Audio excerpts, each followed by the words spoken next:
கோவையில் முக்கிய பிரச்சனையாக உள்ள வெள்ளலூர் குப்பை கிடங்கை முதலமைச்சர் மு.க.ஸ்டாலின் நேரில் பார்வையிட வேண்டும் என்று மறுமலர்ச்சி மக்கள் இயக்கம் தலைவர் ஈஸ்வரன் கோரிக்கை விடுத்துள்ளார். கோவை மாவட்டம் வெள்ளலூரில் கடந்த 20 ஆண்டுகளாக குப்பை கிடங்கு செயல்பட்டு வருகின்றது. இதனால் அப்பகுதி பொதுமக்கள் கடும் பாதிப்படைந்துள்ளனர். மேலும் காற்றும் நீரும் மாசடைந்து குடிக்கவும் சுவாசிக்கவும் முடியாத சூழல் ஏற்பட்டுள்ளது. நாளை முதல்வர் ஸ்டாலின் கோவை வருவதை ஒட்டி வெள்ளலூர் குப்பை கிடங்கை நேரில் ஆய்வு செய்ய வேண்டும் என்று வட்டாட்சியர் அலுவலகத்தில் ஈஸ்வரன் மனு அளித்துள்ளார்.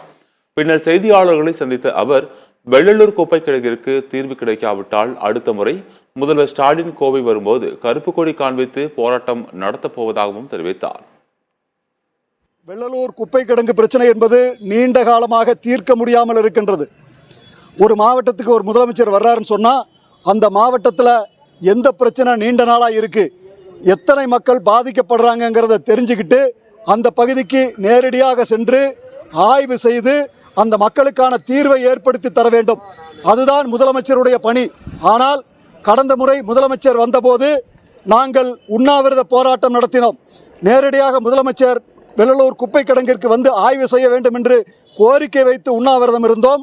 அதிகாரிகள் எங்களை சமாதானப்படுத்தி அடுத்த முறை முதலமைச்சர் வருவதற்குள் இந்த பிரச்சனையை தீர்த்து விடுவதாக சொன்னார்கள். ஆனால் இதுவரை எந்த நடவடிக்கையும் எடுக்கவில்லை.